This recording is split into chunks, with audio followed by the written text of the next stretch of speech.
to start the Torah reading for Tisha Beav, which comes from Hanan, chapter 4, pasuk Chafei, verse 25. It says, "Kisoi banim u'bnei banim," when you'll have children and grandchildren, "V'noshantem ba'aretz," and you will settle in the land, "V'ishchatem," and you become corrupt. "Asitem pesel tmunat kol," and you make a molten image, an idolatrous image. "Asitem hara b'nei Hashem Elokecha la'achisel," and you will do bad in the eyes of God to anger God. Rashi says, beautiful Rashi here, comes from the Gemara in Gittin and Sanhedrin. V'no shantem, you will have settled. Ramaz lahem, he hints to them, sheyiglu mimena masov shmona meot v'chamishim u'shtayim shana, that they will be exiled from the land 852 years after they enter the land of Israel. That's when they're going to be exiled from it. And this is like the numerical value of v'no shantem.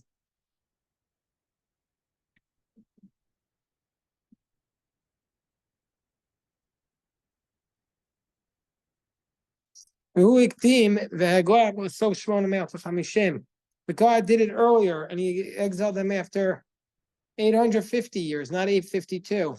Because God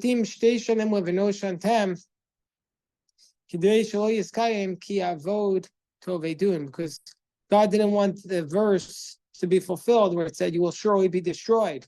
So in order to make sure that they won't be completely destroyed, God exiled them early. And that's why it states, "Vayishkod Hashem al hara'ah, vayaviyah aleinu, titzadik Hashem Elokeinu." And that's why it states, Hashem hurried regarding the evil, and He brought it upon us, for Hashem our God is charitable. Tzedakah asa imanu, God did charity with us. Shemiher la'aviyah shtei shanim ufnei zmana. He brought about the exile 2 years early to prevent us from being more severely punished. You got a book, Ezra? Yeah, beautiful. So that's what it's telling us, that God exiled us 2 years early. Now, I want to just say another thing about corruption. And then you become corrupt. Why do you think corruption is so prevalent? This is a theory that I was thinking about. Why is corruption so prevalent in politics? What would you say, Ben? What's the reason? Because it's so prevalent in politics, more than in any other area of life, I think. I don't have a good answer. I'm not sure if I agree with the premise, but I mean, politicians are, they're trying to sell a vision of how the world should be different, and they're attempting to cut corners, I guess. So I was thinking about it a little differently. That religion is the world of utopia, spiritual perfection. So when we're dealing with the world of religion, like a rabbi, a pastor, to be sure, there's corruption in every field. But when you're dealing with the field of religion, you could strive for perfection. Politics, you don't have that option. Politics is the real world. So it's like, for example, and I'm not going to tell anybody who to vote for, but the point is,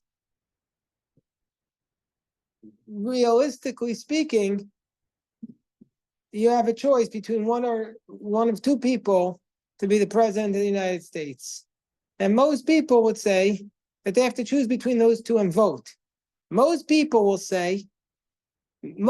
people will say, neither one of these two people is perfect, but I will compromise with my values for the sake of making a choice. That I think is the best choice. So they'll make a deal with themselves to make a choice, to choose one of the two options. So people who are in government and politics are always making deals. They have to. Like if you're a Senate majority leader and you want to get your bill passed, you're going to have to make a deal with people. You're going to have to compromise. So you're living in the world of deals and compromises. So once you're living in that world, it's much easier to then make more compromise, which leads to corruption when you're making compromises with yourself.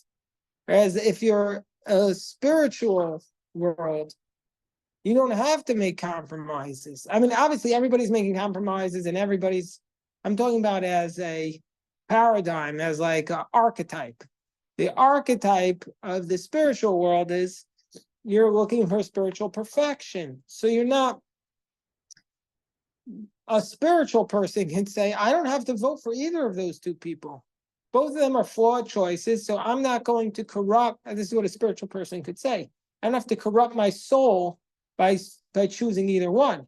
This was one of the earliest criticisms of Christianity by the Roman Empire. They would say your loyalty is not to Rome, but to Christianity. So the religious person doesn't have to make those compromises, whereas a political force necessarily has to make compromises. And once you're making compromises, it leads to the ultimate compromise where you yourself become compromised. What do you think your father would have thought of that? Ben's father was one of the great political scientists in American academia. I don't, it would be presumptuous for me to say, but I guess I would say, to live in the world, to live in a community, you do have to make compromises. So there's this old saying, politics is the art of the possible, which means you don't necessarily get to implement your ideal, beautiful, perfect vision. You have to do what's doable given the other people you have to live with and work with. Right. That's exactly the point. That politics is the art of the possible, whereas religion is the art of the dreaming. It's just about the dream. It's all about we're still talking about the rebuilding the temple, rebuilding the Beit HaMikdash. That's still our vision, which every Jew has been talking about it for the last almost 2,000 years, and it still hasn't happened.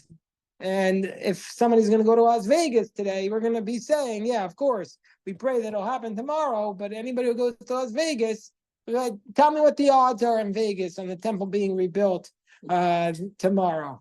You're probably going to get like 10 trillion to 1. They're not giving you those odds because it's just not possible. So that's the difference. Anyway, we're on a tangent because we're talking about the word corruption. And that's why when the religious person becomes corrupt, which is what's going on here, it's the worst thing in the world from a spiritual perspective. It's one thing for a political leader to become corrupt, that's to be expected. But for the religious leader to become corrupt, that's the ultimate perversion. It's the ultimate perversion. So, okay, Rashi, we continue with the pasuk. Aidosi bachem hayom es hashamayim ves haaretz. I will cause to testify against you today the heavens and the earth. I will cause to testify against you today the heavens and the earth.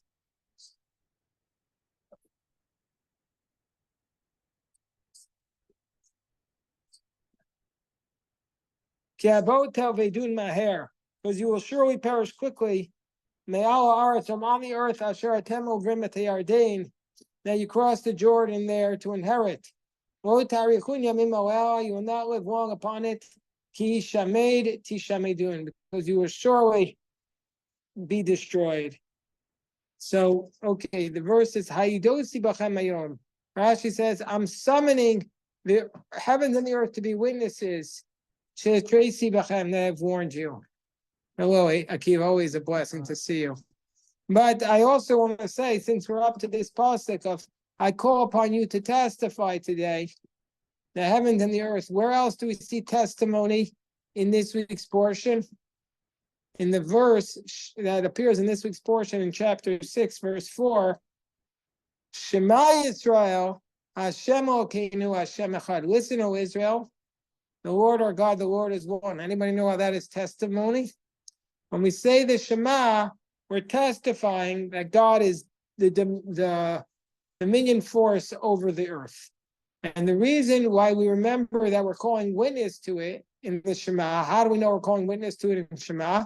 Because there are two letters which are large. Which are the two letters that are written large in the Torah when it comes to the Shema? The ayin and the dalid, yashikoyach. The ayin of Shema and the dalid of echad.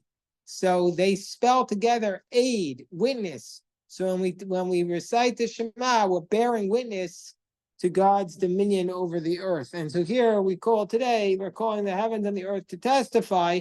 And God has said, I'm testifying by the heavens and the earth, are calling as witnesses, that if you do become corrupt in this earth, then you will be destroyed very quickly from the earth that you're passing over the Jordan there to inherit. Another thing to point out about this pasuk is idea that I heard from great Rabbi Breitowitz. Rabbi Breitowitz, the great rabbi. I don't know if anybody here has had the opportunity to meet him. Very special rabbi. And he said, when you try to make a spiritual growth, the process is extremely slow. The spiritual growth, it takes Moshe Rabbeinu 40 days and 40 nights to climb the mountain to the place he needs to get to. But when the golden calf happens and it comes time for him to he quickly go down. When we talk about spiritual failure, it's quickly. That the growth is very slow, but when the failure comes, it's very fast. That's why we have to be vigilant, on guard at all times, prevent ourselves from messing up. That's the basic point, that you'll lose it all in a second. I'll give you an example. A person could be spending, let's say they have an addiction. It should help us, but let's say we have an addiction. That's not a healthy addiction. You could substitute whatever is the addiction that you're trying to defeat.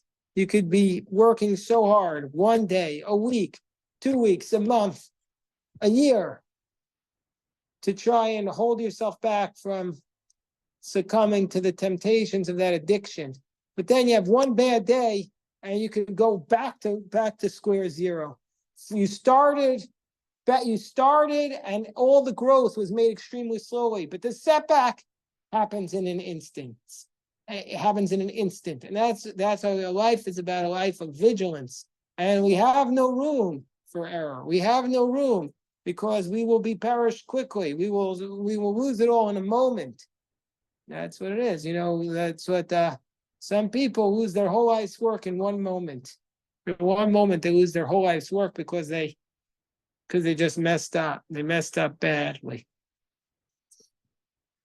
You can think of many examples and people in the public eye just do one thing stupid, and they mess up all their hard work they're working for their whole lifetime. Well, Moshe and the staff and the rock. Moshe and the staff and the rock. He hit the staff, he hit the rock, and he was denied entrance. If you take that approach, exactly. Aaron's sons, Nadav and Avihu, Aaron and the golden calf. You have one moment, so that's the point. We have to be on vigilant our whole life. You can do, I think there's a Chinese saying, you do 1,000 good things, but the one bad thing we'll remember. It's a Chinese saying, I think something like that. You can look it up. So now we go to the next verse. God will spread you out amongst the nations. You will remain few in number amongst the nations. God will lead you there. Says the Rashi, nothing. And you will be scattered amongst the nations. And what are you going to do there? You will work you will serve their gods. Here, the word Elohim is not Kodesh. It's not a sacred word. It's a idolatrous word. Maaseh Yedei Adam will serve the hands of man. Eitz va'evan, gods that are made out of wood and stone. Asher lo yirun, v'lo yishme'un, v'lo yochun, v'lo yirchun. These are gods that do not see or hear or eat or smell. Rashi says, Mishatem ovdim Mishatem ovdim ovdehem. Ki'ilu atem ovdim lahem. You won't even serve their gods, you'll be serving the people who serve their gods. And so therefore it's as though you're serving their gods. So basically, what Rashi is saying is that this is the punishment. This is not the sin, but this is the punishment. This is the punishment is that you will serve their gods. It doesn't mean you're going to serve their gods. It means you're going to be a servant to the people who serve those fake gods, those false gods. You'll be a slave to those people. So you'll be the lowest level. Okay. And once you are there, Uvikashta misham es Hashem Elokecha, and when you're there, you're going to seek out God. Umatzasa, and you will find him. You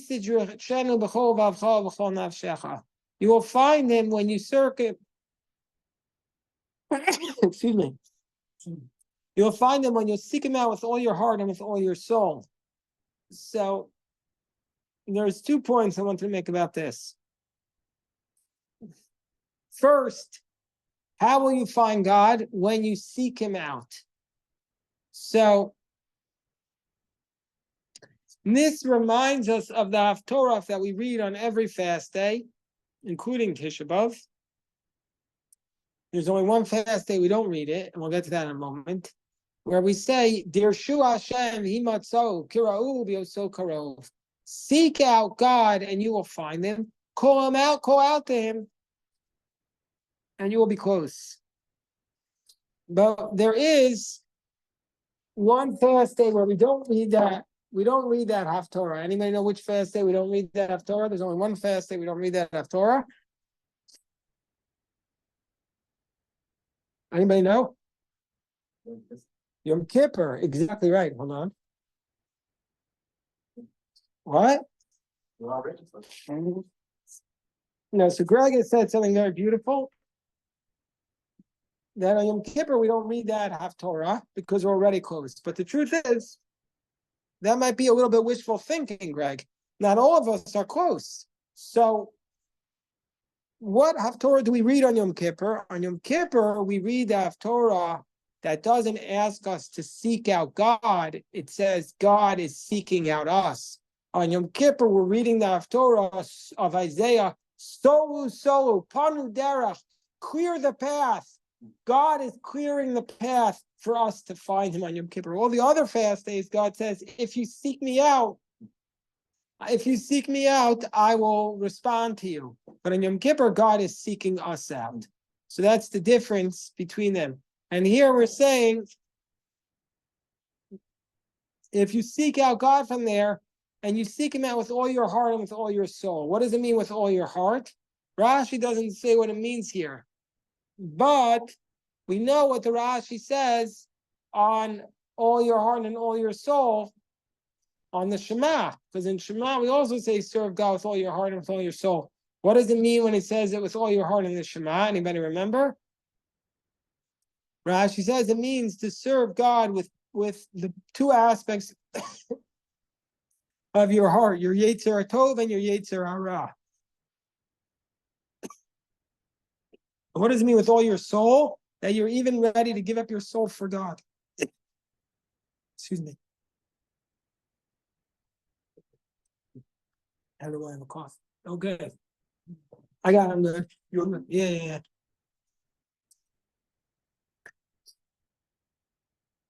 So now we're up to the next verse.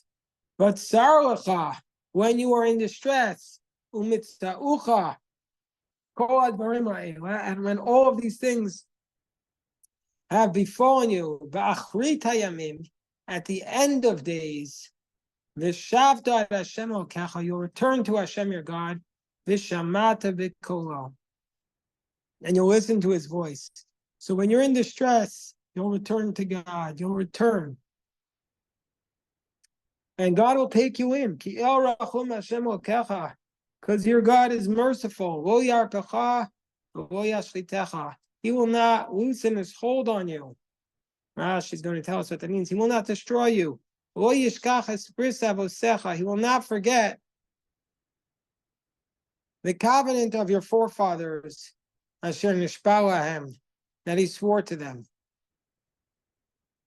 Rashi says, Lo yarpecha, lo yashchitecha. He will not loosen his hold on you.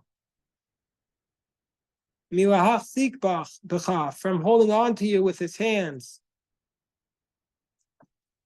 He will not separate you from being next to him. Meaning to say, even though it's the end of days, God will not forget about us when we return to him. Even though it's our last, we're down, you get one phone call from the prison. Who are you going to call? Don't waste it on me. Call God. Don't waste it on a bail bondsman or your attorney. You use that last call to call God. All right.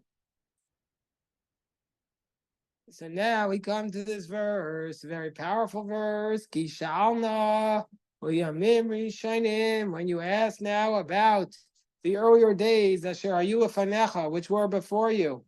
Minayom Asher Bara Elokim Adamo Aretz, from the day that God created man on the earth, from one end of the heavens until the other end. Then when you're going to ask about the earlier days, from the days that God created man, were there ever any days like this? Has anything like this ever been heard? Have you ever heard anything like this? Rashi says that Midrash is telling us, this teaches us, it's about the height of Adam. That Adam was from the earth to the heavens. And that is the same measure as that which is from one end to the other. Meaning to say, this comes from the Gemara Chagiga,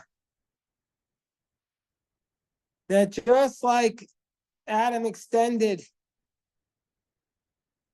from one end of the earth to the other, Adam understood everything, but nobody's ever seen anything like this. What is this great thing? This is what is referring to. Hashema Amko Elokim. Has there ever been a people that have heard the voice of God, Midaber mitoch ha'esh, speaking from the fire? Kasher Shamata Ata Vayechi. You could ask anyone, has anybody else ever heard the voice of God speaking from one end of the earth to the other and lived? Has it ever happened? Isn't there a midrash that all the nations heard God?